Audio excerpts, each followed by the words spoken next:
조갑제 TV 시청자 여러분 안녕하십니까. 2019년 7월 22일입니다. 이 사람이 말을 많이 하면은 몸무게가 줄어든다는 이야기가 있습니다. 몸무게가 줄어든다기보다는 그 사람의 무게가 줄어든다는 거죠.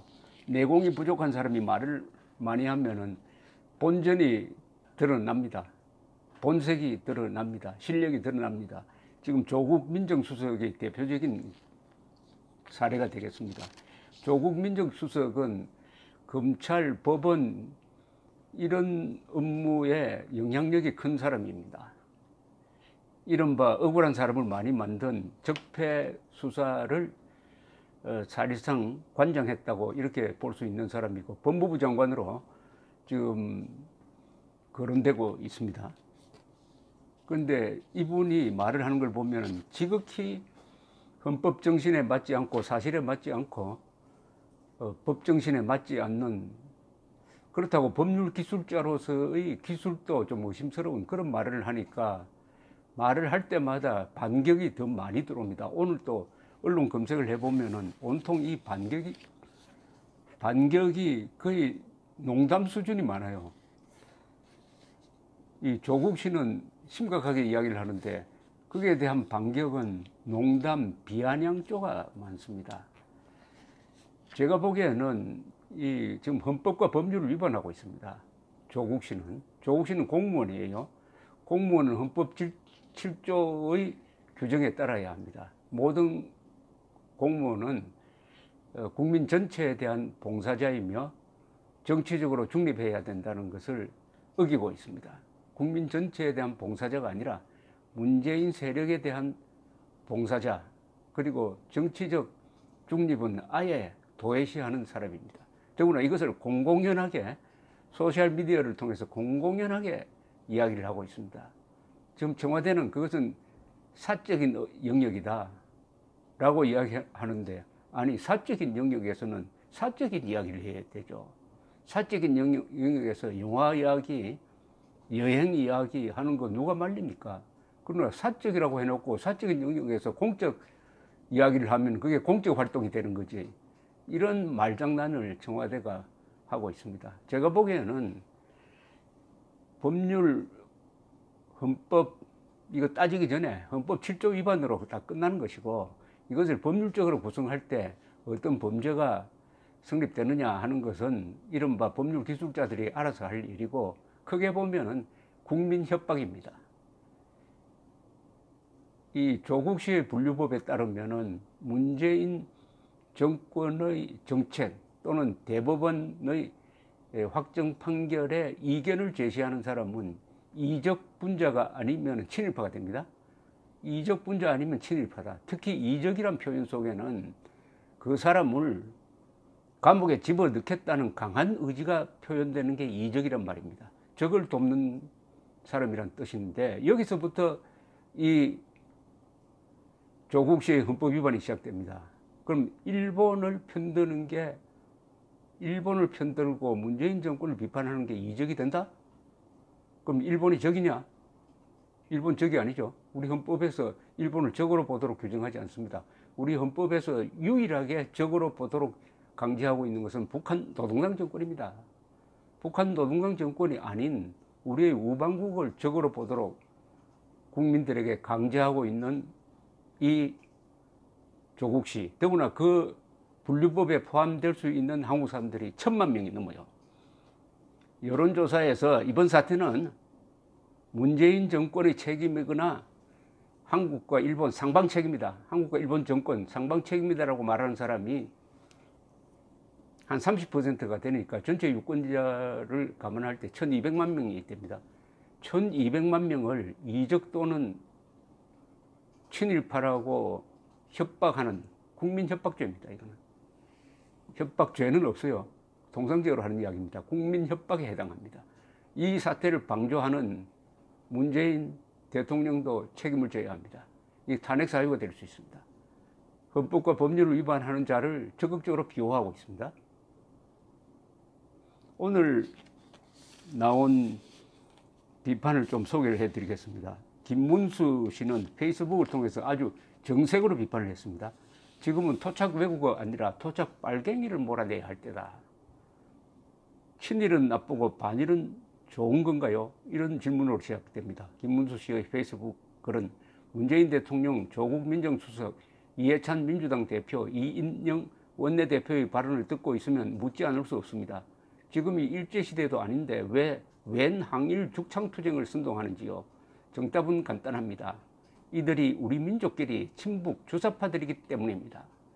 지금은 우리나라가 마땅히 친미 친일을 해야지 친북 친공을 해서 되겠습니까? 그런데도 지금 정권을 잡은 우리 민족끼리 친북 주사파들은 김정은이 우리 민족이니까 김정은과 하나 되고 우리 민족이 아닌 트럼프는 참수하고 아베는 죽창으로 물리치자고 합니다. 이건 망하는 길입니다. 같은 민족인 북한은 망했는데 우리는 어떻게 한강의 기적을 이뤘습니까? 우리는 친미, 친일, 친자유민주주의, 시장경제 했기 때문입니다. 북한은 친소, 친중, 친공산주의 했기 때문에 망했습니다. 그런데 문재인 정부는 집권하자마자 바로 북한 조선노동당 간첩단인 통역당 신영복의 사상을 존경한다고 커밍아웃 했습니다. 죽기 살기로 김정은 대변인 노릇하다가 트럼프와 아베에게 완전히 찍혀서 이 지경까지 오지 않았습니까? 반도체만이 아니라 경제 다 망하고 김정은 핵미사일 공갈 때문에 한미동맹 군사훈련도 못하게 생겼습니다. 지금은 토착 왜구를 물리칠 때가 아니라 토착 빨갱이를 몰아내야 할 때 아닙니까? 가장 날카롭게 지적을 했는데 바른미래당은 농담조로 이야기를 했습니다. 문병호 최고위원은 오늘 문재인 대통령은 조국 청와대 민정수석을 대1특사로 파견하여 아베 신조 일본 총리의 부당한 보복 조치를 고쳐놓길 바란다. 이렇게 최고위원회에서 이야기를 했습니다. 일본의 경제 보복과 관련하여 조 수석이 문 정부의 선봉장 역할을 하고 있다. 연일 페이스북에 글을 올려 신중론과 현실론을 친일파로 매도하고 있다. 청와대에서 소셜미디어만 하고 있기에는 너무 아까운 사람이다. 친일과 애국의 이분법을 말하기 전에 일본의 경제보복을 실질적으로 해결할 대책과 유능함을 보여주어야 한다. 정부는 국익 수호를 위해 서희와 이순신 역할을 동시에 수행하고 있다고 자찬하지만 문재인 정부의 안일과 무능이 가려질 수는 없다. 이렇게 이야기를 하면서 을지문덕 장군이 수나라의 적장 우중문을 농락했고 서희 장군이 그란에게서 강동 6주를 얻어냈듯이 조 수석은 아베 총리의 코를 납작하게 해줄 것이 분명하다라고 비판했습니다. 더불어민주당 윤호중 사무총장도 조국 씨의 발언은 반일 이분법이고 이것은 공직자로서는 부적절하다라는 이야기를 방송 인터뷰에서 했네요. 그런데 가장 논리적으로 따진 사람이 있습니다. 이 사람은 정미경 자유한국당 최고위원입니다. 이분은 검사 출신 정치인이죠.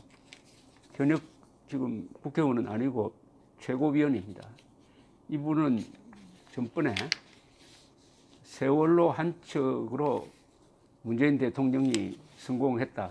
이순신의 12척보다 낫다라는 댓글을 소개를 했다가 막말 비판을 받으니까 그러면 세월호만 들어가면 막말이냐 해가지고 잘 받아친 사람인데 오늘 자유한국당 최고위원회의에서 이렇게 논리적으로 파고들었습니다. 정미경 씨는 이렇게 이야기했습니다. 본인은 민정수석이면서도 국민의 한 사람으로 이야기한다고 하고 때로는 법학자로서 말한다고 하고 또 보상, 배상의 의미를 본인은 정확히 알고 있다라고 말하시는 분 조국 민정수석에게 말하겠다. 조국 수석은 배상은 불법 행위로 인한 손해를 갚는 것이고 보상은 적법 행위로 인한 손실을 갚는 것이라며 국민들을 가르치고 계신다. 그래서 대법원 징용 배상 판결은 배상에 대한 것이라서 한일 협정으로 받았던 보상과는 다르다는 취지로 설명을 하며 대법원 판결을 비판하면은 친일파라고 매도를 하고 있다. 그런데 2005년 노무현 정권 때 민관공동위원회에서 사실은 1965년 한일협정에 강제징용 보상금이 포함된 것이라고 발표했다. 그래서 2007년도에 특별법을 만든다. 우리 정부가 국민 세금으로 피해자 72,631명에게 6,184억 원을 지급했다. 이걸 국민들이 모르는 사람들이 많습니다. 징용공에 대해서 우리 정부가 이미 돈을 지급을 했습니다. 그것도 적은 돈이 아닙니다. 6천억 원이 넘습니다. 그것은 징용 피해자들의 배상 청구권은 살아있지만 행사하기 어렵다는 것에 동의한 것이 아니겠는가? 그럼 조국 수석의 보상과 배상의 개념대로 보면은 한일 협정으로 대한민국이 일본으로부터 받은 돈을 그 의미에 조국 수석이 말하고 있는 보상금이라고 표현을 하면은 일제의 적법 행위로 인한 손실을 보상받은 것인가? 그러면 일제의 한국 지배가 적법 행위인가? 지금 조국 수석은 그게 맞다라고 주장하는 것인가? 그렇게 주장하는 게 친일파인데 그것도 모르고 지금 저렇게 말하고 있는 것인가? 아니면 알고서도 말하고 있는 것인가? 한일협정으로 받은 돈을 조국 수석이 말하고 있는 그 보상금이라면 사실 돌려줘야 한다.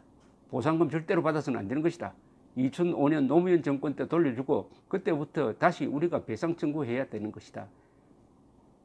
그런데 그렇게 해야 했는데 안 했다. 이 말은 뭐냐 하면은 2005년 노무현 정권 때도 한일 협정에 청구권 협정에 한일 기본조약 부속 청구권 협정에 들어있는 우리가 받은 돈 중에는 강제징용 보상금도 포함된다고 했다. 즉 보상금은 적법한 행위로 인한 손실일 경우에 받는 돈이다. 그러면은 노무현 정권은 일제 시대 36년이 적법한 통치였다는 것을 인정한 거 아니냐. 그러니까 보상금이란 표현을 쓴 거 아니냐. 그런데 조국 씨는 배상은 불법 행위에 대한 것이므로 아직은 배상을 더 받아야 된다. 배상 더 받아야 된다. 이렇게 이야기를 합니다. 그런데 노무현 정권 때 이미 보상금으로 우리가 받았다라고 했다. 그러면은 조국 씨의 논리대로 하면은 노무현 정권은 보상금이 바로 조국 씨의 법률 해석에 따르면은 적법한 행위에 의한 손실에 대한 보상금이니까 36년 일제 지배가 적법한 것이었다는 이야기가 되지 않느냐. 이게 어떻게 된 거냐. 누가 침입하냐. 이렇게 묻는 겁니다. 그러니까 배상 보상을 잘못 이야기했다가 정미경 씨에 의해서 이렇게 역공을 당하고 있는 겁니다.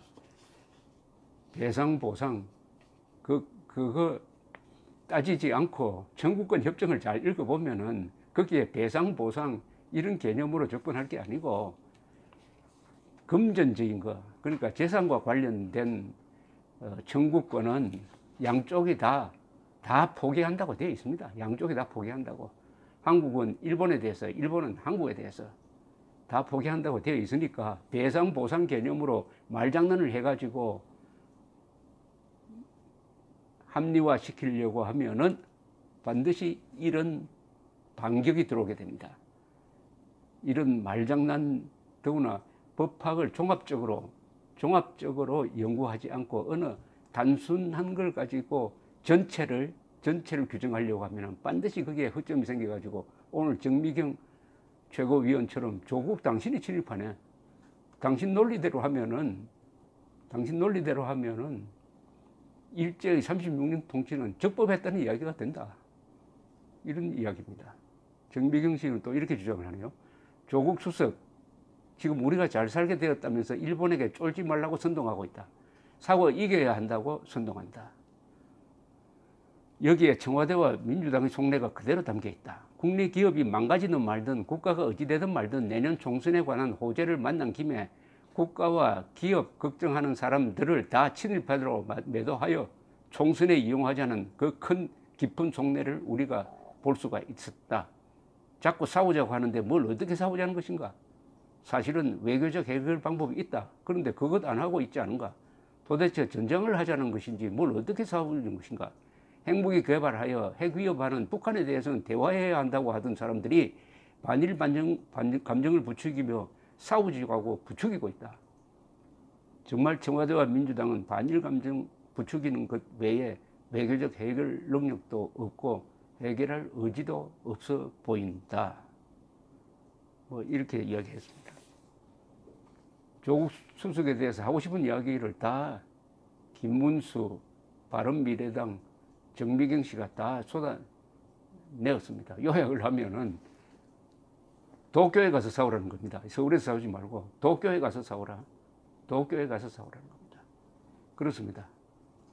조국 씨를 특사로 보내가 아베와 싸우도록 합시다. 감사합니다.